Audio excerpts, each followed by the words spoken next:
नमस्कार दोस्तों, स्वागत है आपका victorious group of English scholars में। इस समय हम लोग डॉक्टर रंजीत सिंह के टीजीटी प्रैक्टिस सेट नंबर 2 को अटेम्प्ट कर रहे हैं। इसके पहले हम लोगों ने 38 क्वेश्चंस को कवर किया था। आज हम लोग 39 से कंटिन्यू करेंगे। तो बिना देरी किए हुए शुरू करते हैं। पूछा जा रहा है, ऐसा कौन सा लिटरेरी आर्ट होता है जिसकी सब्जेक्ट की इंपॉर्टेंस को कम कर दिया जाता है, यानी डिमिनिश कर दिया जाता है रिडिक्यूल करके। तो करेक्ट ऑप्शन होगा पैरोडी। पैरोडी में क्या होता है, इसमें किसी भी राइटर के वर्क को या उसकी स्पीच को फनी तरीके से लिखा जाता है। आपको अच्छे से याद आ रहा होगा हेनरी फील्डिंग का जोसेफ एंड्रयू। हेनरी फील्डिंग का जो जोसेफ एंड्रयू होता है वो रिचर्डसन की पामेला, ठीक है, का पैरोडी होता है। तो आपको अच्छे से ये याद होगा।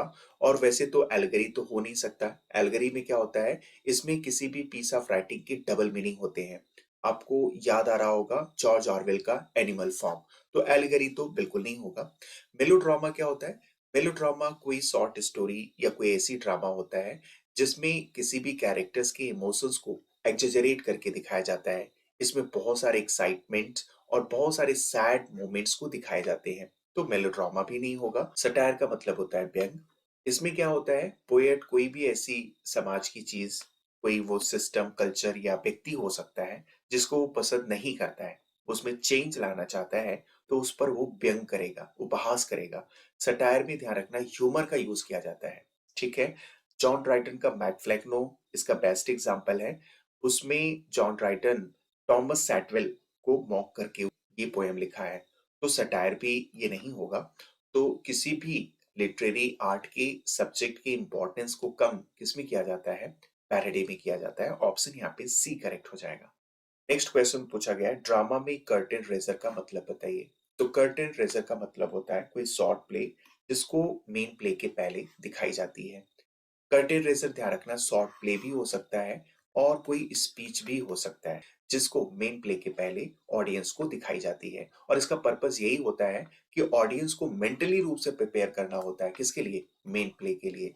तो वेरी वेरी इंपॉर्टेंट ये टर्म है, पीसीटी 2002 में पूछा भी गया है, याद रखिएगा। नेक्स्ट क्वेश्चन पूछा गया है, एवागार्ड का मतलब बताइए। तो एवागार्ड ये एक प्रश्न बन सकता है, ये एक फ्रेंच वर्ड है, ठीक है। और इसका मतलब क्या होता है, new writing that is innovative. Option D हो जाएगा। कई बार पूछा गया है, पीजीटी 2004 में भी पूछा गया है और पीजीटी 2010 में भी पूछा गया है। नेक्स्ट क्वेश्चन पूछा गया है, स्ट्रीम ऑफ कॉन्शियसनेस टेक्निक ये है क्या। तो ध्यान रखना ये एक ऐसी टेक्निक है जो किसी भी व्यक्ति के इनर थॉट्स और फीलिंग को एक्सप्रेस करती है। ऑप्शन ए करेक्ट हो जाएगा। साइंस का ऐसा मानना है कि एक व्यक्ति के मन में 1 मिनट के अंदर लगभग 25 से 30 थॉट्स चलते हैं। जब कोई भी राइटर इन्हीं थॉट्स को बेस बना करके कोई नॉवेल लिखता है, तो फिर उस नॉवेल को स्ट्रीम ऑफ कॉन्शियसनेस टेक्निक पर लिखी गई नॉवेल कहते हैं। इसका बेस्ट एग्जांपल वर्जीनिया वुल्फ का मिसेस डैलवे है। इसमें क्या होता है, इसमें एक कैरेक्टर होती है क्लैरिसा। एक दिन के अंदर उनके मन में कितने प्रकार के और कैसे कैसे थॉट्स आते हैं, उसी को बेस बनाकर ये नॉवेल लिखी गई है। तो यहाँ पे करेक्ट ऑप्शन ए हो जाएगा। फिर पूछा गया है, वर्स लिब्रे का दूसरा नाम बताइए। तो वर्स लिब्रे याद रखिएगा ये फ्रेंच वर्ड है। इसका मतलब होता है फ्री वर्स या ओपन वर्स। और फ्री वर्स की जो लाइंस होती है वो छोटी बड़ी हो सकती है, लेकिन ब्लैंक वर्स की जो लाइन होती है वो फिक्स्ड होती है। हर एक लाइन क्या होगा, आयम्बिक पेंटामीटर में होगा। ये आप याद रखिएगा। नेक्स्ट क्वेश्चन पूछा गया है, निकोलस उडॉस का फर्स्ट जो प्योर कॉमेडी होती है रॉल्फ रॉयस्टर ड्वाइस्टर, ये कब लिखी जाती है। तो ये लिखी जाती है 1552 में। ऑप्शन ए करेक्ट हो जाएगा। याद रखिएगा, निकोलस उडाल का रॉल्फ रॉयस्टर ड्वाइस्टर ये पहली कॉमेडी होती है इंग्लैंड की। और इसी के 10 साल के बाद पहली इंग्लैंड की ट्रेजेडी भी लिखी जाती है जिसका नाम रहता है गॉरबॉटक, ठीक है। और इसका सब टाइटल भी आप याद रखिएगा, फॉरेक्स एंड पॉरेक्स। और ये कब लिखी जाती है, 1561 में। कहीं कहीं आपको 1562 भी मिलेगा। तो पहली इंग्लिश कॉमेडी कौन सी होती है, रॉल्फ रॉयस्टर ड्वाइस्टर। और पहली इंग्लिश ट्रेजेडी कौन सी होती है, तो गॉरबॉटक होती है। और ये फुल लेंथ की प्ले होती है, 5 एक्ट की। याद रखिएगा, इसको लिखा जाता है 1561 में। नेक्स्ट क्वेश्चन पूछा गया है, ऐसा कौन सा टर्म है जो इंग्लैंड के नेशनल पोएट विलियम शेक्सपियर के लिए यूज होता है। ऑप्शन डी करेक्ट हो जाएगा, बार्ड ऑफ एवॉन। बार्ड का मतलब होता है पोएट, और एवॉन ये विलियम शेक्सपियर की बर्थ प्लेस का नाम है। स्ट्रेटफोर्ड अपॉन एवॉन ये कहीं न कहीं विलियम शेक्सपियर की बर्थ प्लेस को क्रेडिट देने के लिए उनको इस नाम से भी संबोधित किया जाता है। ऑप्शन डी करेक्ट हो जाएगा। नेक्स्ट क्वेश्चन में पूछा गया है शेक्सपियरियन ट्रेजेडी टाइटल से बुक किसने लिखा है? तो एसी ब्रैडले ने लिखा है। ऑप्शन ए करेक्ट हो जाएगा। और इस बुक को लिखा गया है 1904 में। एसी ब्रैडली, ध्यान रखिएगा, विलियम शेक्सपियर के ट्रेजेडीज का बहुत ही डीप एनालिसिस करते हैं। और इसमें इन्होंने ये बताया है कि किस तरह से प्रोटैगनिस्ट का डाउनफॉल होता है, उनमें कौन कौन सी ट्रेजिक फ्लॉज होती है, इन सब पर इन्होंने बहुत अच्छे से एक्सप्लोर किया है। तो याद रखिएगा, एसी ब्रैडले की ये बुक है, कई बार प्रश्न पूछा जा चुका है। नेक्स्ट क्वेश्चन में पूछा गया है साइलॉक कैरेक्टर विलियम शेक्सपियर के कौन से प्ले में आता है? तो ये आता है merchant of Venice. Option B correct हो जाएगा। मर्चेंट ऑफ वेनिस ये लिखा गया है 1596 में। और ट्वेल्थ नाइट कब लिखा जाता है? तो इसके लिए कोड आपको याद आ रहा होगा, मिस्टर मर्चेंट मेरी मच एट। तो एट से आपको याद आ रहा होगा ए से एज यू लाइक इट, ये लिखा जाता है 1599 में। और ट्वेल्थ नाइट लिखा जाता है 1600 में। और कॉमेडी ऑफ एरर्स, ये आपको अच्छे से याद आ रहा होगा, ये लिखा गया था 1591 और 92 के बीच में। विलियम शेक्सपियर के 37 प्लेस को कैटेगरी वाइज सारे डेट मैंने आपको याद कराए हैं, सिर्फ आप एक बार देख लेंगे, सारे डेट आपको आसानी से याद हो जाएंगे। नेक्स्ट क्वेश्चन में पूछा गया विलियम शेक्सपियर की वुमेन कैरेक्टर्स में फोर्थ विच किसको बोला गया है? तो फोर्थ विच बोला गया है लेडी मैकबेथ को। ऑप्शन सी करेक्ट हो जाएगा। गर्ट्यूड, ये जो कैरेक्टर आती हैं हैमलेट में, प्रिंस हैमलेट की मदर होती हैं। डेस्डेमोना, ये ओथेलो की वाइफ होती हैं, जिनका मर्सीलेसली मर्डर कर दिया जाता है। और आपको अच्छे से पता है मैकबेथ में थ्री विचेस होती हैं, और थ्री विचेस की जो हेड होती हैं उनको क्या बोला गया है? हेकेट बोला गया है। और फोर्थ विच किसको बोला गया है? याद रखिएगा, लेडी मैकबेथ को। नेक्स्ट क्वेश्चन पूछा गया है मैकबेथ की वाइफ का नाम बताइए। तो ऑप्शन ए कॉर्डेलिया, ये तो किंग लियर की तीसरी वाली लड़की होती है, ये तो बिल्कुल गलत हो जाएगा। कैलिफोर्निया, ये जूलियस सीजर की वाइफ होती है, ये भी गलत हो जाएगा। डेस्डेमोना, ये ओथेलो की वाइफ होती है, ये भी गलत हो जाएगा। तो यहाँ पे none of the above, option D correct हो जाएगा। और मैकबेथ की वाइफ का कोई प्रॉपर नेम नहीं होता है, लेकिन उसको लेडी मैकबेथ के नेम से एड्रेस किया गया है। तो यहाँ पे ऑप्शन डी करेक्ट हो जाएगा। नेक्स्ट क्वेश्चन में पूछा गया है ये जो नीचे लाइन दी गई है वो किसने बोला है? The sleeping and the dead are but as pictures, this is the eye of childhood that fears a painted devil. PGT 2009 में पूछा गया है। क्या ये लाइन पहली विच ने बोला है? नहीं। दूसरे विच ने बोला है? नहीं। तीसरे विच ने भी नहीं बोला है। ये लेडी मैकबेथ ने बोला है, यानी फोर्थ विच ने बोला है। ऑप्शन यहाँ पे डी करेक्ट हो जाएगा। तो ये लाइन लेडी मैकबेथ के द्वारा बोला जाता है, और ये मैकबेथ के लिए बोला जाता है। मैकबेथ किंग डंकन की हत्या करके आ चुका है, बहुत डरा हुआ है, और उसको पेसिफाई करते हुए, काम डाउन करते हुए ये लाइन बोलती है लेडी मैकबेथ, देखो जो सो रहा होता है और जो डेड है, ये दोनों जो है एक पिक्चर के समान है। इनके पास कोई पावर नहीं होती है, ये आपका कुछ भी नुकसान नहीं कर सकते हैं। अगर आप इनसे डरते हैं तो ठीक आप उसी बच्चे की तरह हैं, जैसे कोई एक बच्चा पेपर में किसी डेविल को देखकर डर जाए। तो ये बात कह करके एक्चुअली लेडी मैकबेथ मैकबेथ को काम डाउन करने की कोशिश कर रही है। तो यहाँ पे ऑप्शन डी करेक्ट हो जाएगा। नेक्स्ट क्वेश्चन में पूछा गया है ऐसा कौन सा प्ले है जो बाकी सारे प्ले से मिसमैच हो रही है? तो ध्यान रखिएगा, ओथेलो, किंग लियर, हैमलेट, और इसके अलावा एक और आता है मैकबेथ। ये जो है विलियम शेक्सपियर के फोर ग्रेट ट्रेजेडीज हैं, और इसमें जो मिसमैच हो रहा है वो है द टेम्पेस्ट। ऑप्शन यहाँ पे डी करेक्ट हो जाएगा। द टेम्पेस्ट ये एक्चुअली ड्रामेटिक रोमांसेस है। इसको विलियम शेक्सपियर ने अपने लास्ट फेज में लिखा है, और इसको लिखा गया है 1611 में। तो ऑप्शन डी करेक्ट हो जाएगा।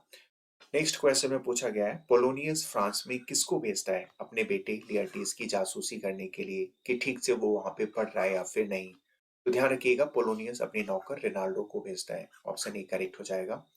नेक्स्ट क्वेश्चन पूछा गया विलियम शेक्सपियर के प्ले हैमलेट में कुल कितने कैरेक्टर्स की डेथ होती है? तो आप आसानी से काउंट कर सकते हैं, 8 या 8 से ज्यादा कैरेक्टर्स की डेथ होती है। ऑप्शन डी करेक्ट हो जाएगा। देखो, प्रिंस हैमलेट, किंग हैमलेट और उसकी मदर कर्ट्यूट, तीन तो ऐसे हो गए। और पोलोनियस, पोलोनियस का लड़का लियर्टीज, उसकी लड़की ओफिलिया, 6 ऐसे हो गए। और एक क्लाडियस हो गया, 7। और उसके बाद जो है प्रिंस हैमलेट के दो मित्र होते हैं, कौन कौन? गिल्डस्टन और रोजेनक्रेंच, तो 9 तो ऐसे ही हो गए। तो इस हिसाब से जो है यहाँ पे कौन सा ऑप्शन सही होगा? ऑप्शन डी करेक्ट हो जाएगा। नेक्स्ट क्वेश्चन में पूछा गया है ये जो फेमस सॉलिलॉकी है टू बी और नॉट टू बी, मैं जीऊं या फिर मर जाऊं, ये सॉलिलॉकी किसके द्वारा बोला गया है? तो प्रिंस हैमलेट के द्वारा बोला गया है। वैसे मैंने हैमलेट को बहुत अच्छे से डिस्कस किया है। इसके सारी इंपॉर्टेंट फैक्ट्स, लाइंस और कैरेक्टर्स को मैंने ट्रिक से याद कराया है। उस वीडियो को भी आप जरूर देखिएगा। नेक्स्ट क्वेश्चन पूछा गया है Milton thou shouldst be living at this hour, ये जो लाइन है कौन सी पोएम से लिया गया है? तो टू मिल्टन लंदन 1802 से लिया गया है। बार बार ये क्वेश्चन रिपीट हो रहा है। नेक्स्ट क्वेश्चन में पूछा ये किसका विचार है कि प्रोज के लैंग्वेज में और मेट्रिकल कंपोजिशन यानी पोएट्री के लैंग्वेज में ना तो कोई अंतर है और ना ही हो सकता है। ये स्टेटमेंट किसने बोला है? तो विलियम वर्ड्सवर्थ ने बोला है। और पता है ये विलियम वर्ड्सवर्थ कहाँ बोले हैं? इन्होंने बोला है preface to the lyrical ballad में। Preface to the lyrical ballad ये कब आती है? 1800 में आती है, जब लिरिकल बैलेड की सेकेंड एडिशन आती है। इवन प्रीफेस में ही विलियम वर्ड्सवर्थ की बहुत ही पॉपुलर डेफिनेशन आती है, जो कई बार पूछा भी गया है। Poetry is the spontaneous overflow of powerful feeling, it takes its origin from emotion recollected in tranquillity. ये डेफिनेशन भी विलियम वर्ड्सवर्थ ने प्रीफेस में ही बोला है। लेकिन पता है विलियम वर्ड्सवर्थ का जो ये ओपिनियन है कि प्रोज और पोएट्री का जो लैंग्वेज है वो सेम होना चाहिए, इस स्टेटमेंट का अपोजिशन किसने किया है? इन्हीं के मित्र एस टी कॉलरिज ने। एस टी कॉलरिज की एक पोएम आती है बायोग्राफिया लिटरेरिया, ठीक है, 1817 में आती है, 2 वॉल्यूम्स में। इसमें इन्होंने विलियम वर्ड्सवर्थ के इस थियरी का विरोध किया है। हालांकि ये दोनों लेक पोएट्स होते हैं और ये क्वेश्चन पीजीटी 2000 में पूछा भी गया है। नेक्स्ट क्वेश्चन में पूछा गया है टिंटन अबे, ये विलियम वर्ड्सवर्थ की लिरिकल बैलेड की लास्ट पोएम होती है और इसका जो टाइटल है वो थोड़ा लंबा है। पूरा टाइटल है lines composed a few miles above Tintern Abbey on revisiting the bank of Wye during a tour July 13 1798, ये पूरा टाइटल है। प्रश्न यहाँ पे ये पूछा जा रहा है कि विलियम वर्ड्सवर्थ ये जो टिंटन अबे हिल स्टेशन है यहाँ पे ये रिविजिट करते हैं, ठीक है। तो प्रश्न ये पूछा गया है कि पहली बार वहां पे वो कब गए थे? तो पहली बार वो गए थे 1793 में। ऑप्शन यहाँ पे ए करेक्ट हो जाएगा। और ये कैसे आप याद करेंगे? तो देखो टिंटन अबे की जो पहली लाइन है वो है 5 years has passed, 5 summer with the length. तो यहाँ पे देखो 5 years पास्ट हो चुका है, यानी जरूर वो 1793 में आए होंगे, तभी तो 5 साल के बाद यानी 1798 में इस पोएम को इन्होंने लिखा था। नेक्स्ट क्वेश्चन में पूछा गया है विलियम वर्ड्सवर्थ को मॉरल यूनक किसने बोला है? तो पीवी शैली ने बोला है। पीवी शैली, ध्यान रखिएगा, इनकी एक पोएम होती है डिफेंस ऑफ पोएट्री, इसमें विलियम वर्ड्सवर्थ को मॉरल यूनक इन्होंने बोला था। और उसके पीछे कारण ये होता है कि विलियम वर्ड्सवर्थ वो जो अपना रिवोल्यूशनरी आइडियल्स था उसको छोड़ देते हैं, तो उसी को क्रिटिसाइज करने के लिए PV Shelley a defence of poetry में विलियम वर्ड्सवर्थ को मॉरल यूनक बोलते हैं। फिर पूछा गया है for books are not absolutely dead things but do contain a potency of life in them to be as active as that soul was whose progeny they are। ये line कहाँ से लिया गया है? प्रश्न पूछा गया है। तो ये लाइन लिया गया है, पता है कहाँ से? एरियोपजिटिका से। ये ध्यान रखना जॉन मिल्टन का एक प्रोज वर्क है और इसको लिखा जाता है 1644 में। कई बार ये प्रश्न पूछा जा चुका है और इस लाइन में ये बोला गया है कि जो बुक्स होती हैं वो डेड नहीं होती हैं, उनमें भी लाइफ होती है। ये किसी को एजुकेट कर सकती हैं, इंस्पायर कर सकती हैं, इवन रीडर की फीलिंग्स को भी चेंज कर सकती हैं। तो यहाँ पे ध्यान रखिएगा, बुक्स को एप्रिसिएट करते हुए जॉन मिल्टन एरियोपजेटिका में ये लाइन लिखते हैं।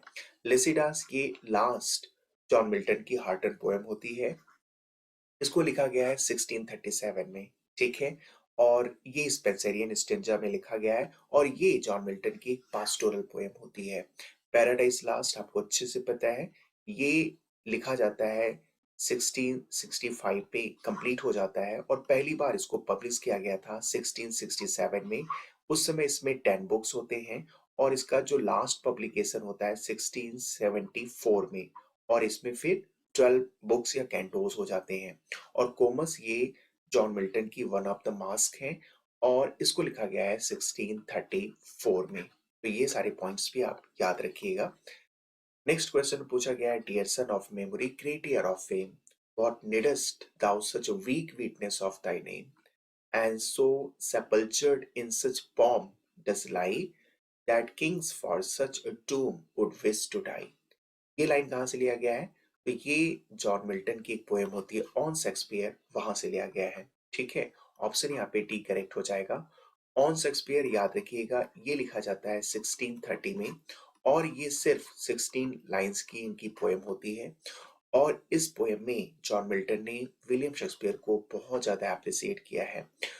यहाँ पे इस लाइन में बोला गया है विलियम शेक्सपियर को एप्रिसिएट करते हुए कि जो सचमुच में बहुत महान होता है उसको एप्रिसिएट करने की कोई जरूरत नहीं होती है।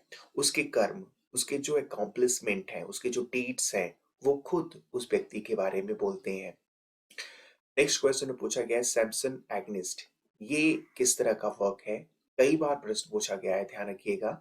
ये एक वर्स प्ले है, याद रख लीजिए। सैमसन एग्निस्ट एक वर्स प्ले है और ये ग्रीक थीम पर लिखी गई जॉन मिल्टन के द्वारा एक प्ले है और इसको लिखा गया है, याद रखिएगा, 1671 में। और सेम ईयर जॉन मिल्टन ने पैराडाइज रीगेंट को भी लिखा है। नेक्स्ट क्वेश्चन में पूछा गया है जॉन गाउसवर्दी प्रॉब्लम प्लेज लिखते हैं। तो यहाँ पे प्रश्न ये पूछा गया है कि इन चारों ऑप्शंस में जॉन गाउसवर्दी के प्ले की कैरेक्टरिस्टिक्स कौन सा नहीं है? तो याद रखिएगा, जॉन गाउसवर्दी के प्ले में आपको unity of time and place action मिलेगा। और ध्यान रखिएगा, जॉन गाउसवर्दी का जो प्ले है उसमें एक्ट और सीन का भी डिवीजन है, कैरेक्टर्स और डायलॉग्स भी होते हैं, लेकिन एक चीज नहीं होता है। वो कौन सा नहीं होता है? असाइड और सॉलिलॉकी का यूज जॉन गाउसवर्दी अपनी प्ले में नहीं करते हैं, इसलिए ऑप्शन यहाँ पे ए करेक्ट हो जाएगा।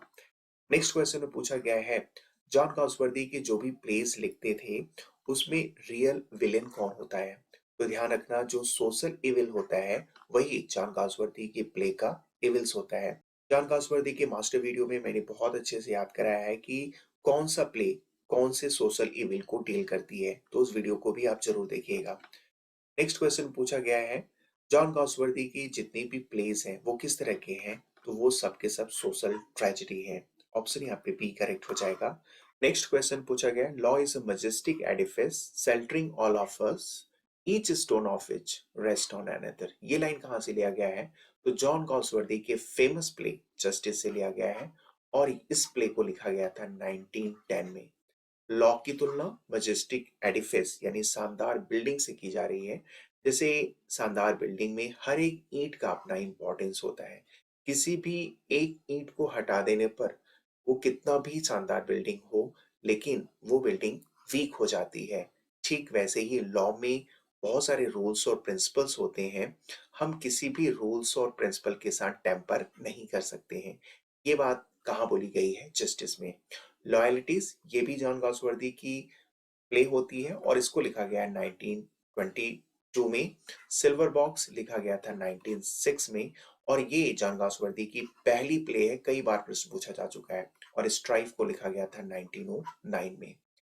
नेक्स्ट क्वेश्चन में पूछा गया है जो अच्छे आदमी हैं उनको लॉ के द्वारा डेली पनिश किया जा रहा है और पता है किसकी कमी की वजह से किया जा रहा है? ह्यूमन इंसाइट, मानवीय समझ की कमी की वजह से अच्छे आदमियों को डेली पनिश किया जा रहा है।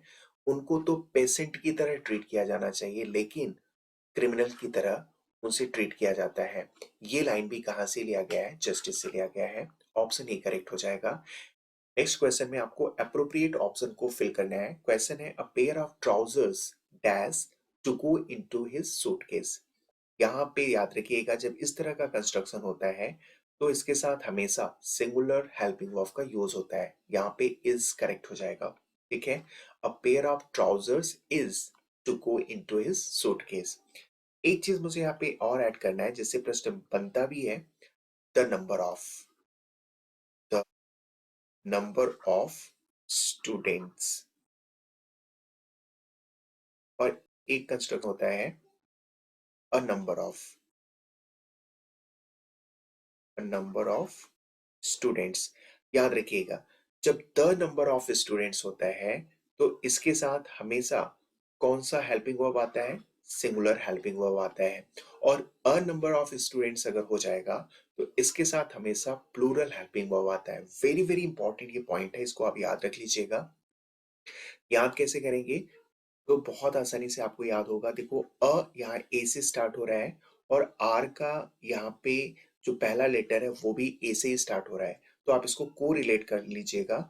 जब भी अ नंबर ऑफ स्टूडेंट्स आएगा या नंबर ऑफ बॉयज कुछ भी आ सकता है, तो इसके साथ हमेशा प्लूरल हेल्पिंग वर्ब आएगा और द नंबर के साथ हमेशा सिंगुलर हेल्पिंग वर्ब आएगा। प्रश्न इससे पूछा गया है। नेक्स्ट क्वेश्चन पूछा गया है, there dash some books in his bag. तो देखो, जब भी कोई भी सेंटेंस देयर से स्टार्ट होता है, तो उसके बाद जो नाउन आता है वो डिसाइड करता है कौन सा हेल्पिंग वर्ब आएगा। तो यहाँ पे देखो बुक्स है, तो जरूर यहाँ पे प्लूरल हेल्पिंग वर्ब आएगा, इसलिए यहाँ पे ऑप्शन सी करेक्ट हो जाएगा। इज वॉज तो गलत हो जाएगा। हैव इसलिए गलत होगा क्योंकि इसके साथ हमेशा वर्ब का थर्ड फॉर्म आता है और वो कंस्ट्रक्शन यहाँ पे है नहीं। नेक्स्ट क्वेश्चन में पूछा गया है, he jumped off the bus while it was moving. Option यहाँ पे बी करेक्ट हो जाएगा। जब कोई एक्शन हो रहा होता है, उसी बीच में कोई दूसरा एक्शन स्टार्ट हो और एंड भी हो जाए, तो उसको हमेशा सिंपल पास्ट टेंस में रखते हैं। तो ये बिल्कुल सही है और दूसरे वाले एक्शन को हम पास्ट कंटिन्यूअस में रखेंगे। तो इस हिसाब से यहाँ पे हो जाएगा, he jumped off the bus while it was moving.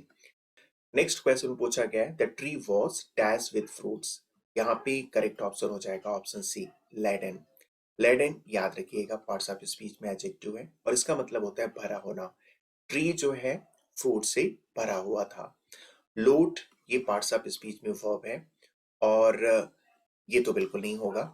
Loaded ये पास्ट फॉर्म है, तो द ट्री वॉज लोडेड तो पैसिव का कंस्ट्रक्शन बिल्कुल यहाँ पे मीनिंगलेस हो जाएगा, तो इसलिए ये भी नहीं होगा और लोडिंग भी नहीं होगा। नेक्स्ट क्वेश्चन पूछा गया है, I wish I dash dead. यहाँ पे जो करेक्ट ऑप्शन होगा option D, were. I wish I were dead, काश मैं मर गया होता। पास्ट में कोई अनफुलफिलमेंट डिजायर को एक्सप्रेस करने के लिए याद रखिएगा सिर्फ और सिर्फ किस हेल्पिंग वर्ब का यूज होता है, वर। कई बार इससे प्रश्न पूछा जा चुका है। नेक्स्ट क्वेश्चन पूछा गया, the news broadcast gave the latest score in the test match. ठीक है, लेटेस्ट का मतलब बिल्कुल करंट या बिल्कुल रिसेंट का। बाकी देखो लास्ट, फ्रेश और न्यूएस्ट ये बिल्कुल इररेलेवेंट है। नेक्स्ट क्वेश्चन पूछा गया, I am dash losing my spectacles. यहाँ पे जो करेक्ट ऑप्शन होगा ऑप्शन ए हो जाएगा, कंटिन्यूली। याद रखिएगा कंटिन्यूली ये भी एडवर्ब है और कंटिन्यूअसली ये भी एडवर्ब है, दोनों में थोड़ा सा अंतर है। कंटिन्यूली का मतलब होता है बार बार, फ्रिक्वेंटली या फिर जो है रेगुलरली। तो यहाँ पे देखो बार बार का सेंस आ रहा है कि मैं जो है अपनी स्पेक्टिकल्स को बार बार खो दे रहा हूं। और कंटिन्यूअसली का मतलब होता है विदाउट इंटरप्शन। तो यहाँ पे विदाउट इंटरप्शन का सेंस नहीं है, इसलिए ऑप्शन बी सही नहीं होगा, लेकिन ऑप्शन ए करेक्ट हो जाएगा। और हार्डली और स्कार्सली ये जब सेंटेंस में बिल्कुल बिगिनिंग में आते हैं, तो इनके साथ हमेशा इन्वर्जन का रूल लगता है, यानी इनके बाद हमेशा हेल्पिंग वर्ब आएगा और कंजंक्शन व्हेन का यूज होता है। ये भी आप याद रखिएगा, कई बार प्रश्न पूछा जा चुका है। नेक्स्ट क्वेश्चन में आपको इडियम्स की मीनिंग बतानी है। Once in a blue moon, blue moon का जो है कभी कभार होना, यानी यहाँ पे हो जाएगा on rare occasion. Option C correct हो जाएगा। नेक्स्ट क्वेश्चन पूछा गया, टू टर्न द टेबल्स। इसके दोनों ऑप्शन सही दिख रहे हैं। Option A to change completely the position of disadvantage और option D to change the sorry scheme, किसी गलत चीज को बदल देना। ऑन द कार्ड्स किसी भी चीज के घटित होने की संभावना होना। ठीक है, यहाँ पे ऑप्शन बी करेक्ट हो जाएगा, प्रोबेबल। नेक्स्ट क्वेश्चन पूछा गया, to turn over new leaf, यानी पूरी तरीके से बदल जाना। ऑप्शन सी करेक्ट हो जाएगा, to change for the better. Next question में पूछा गया, to pay off old scores. Pay off का मतलब चुका देना, अदा कर देना। किसको? ओल्ड स्कोर्स को, यानी पुराने जो भी डिस्प्यूट्स है उसको सेटल कर देना। ऑप्शन यहाँ पे बी करेक्ट हो जाएगा। तो देखो इस तरह से हम लोगों ने बहुत सारे क्वेश्चंस को बहुत अच्छे से डिस्कस किया है। इसके आगे के क्वेश्चंस को नेक्स्ट वीडियो में डिस्कस करेंगे। आज के लिए बस इतना ही, धन्यवाद, थैंक यू।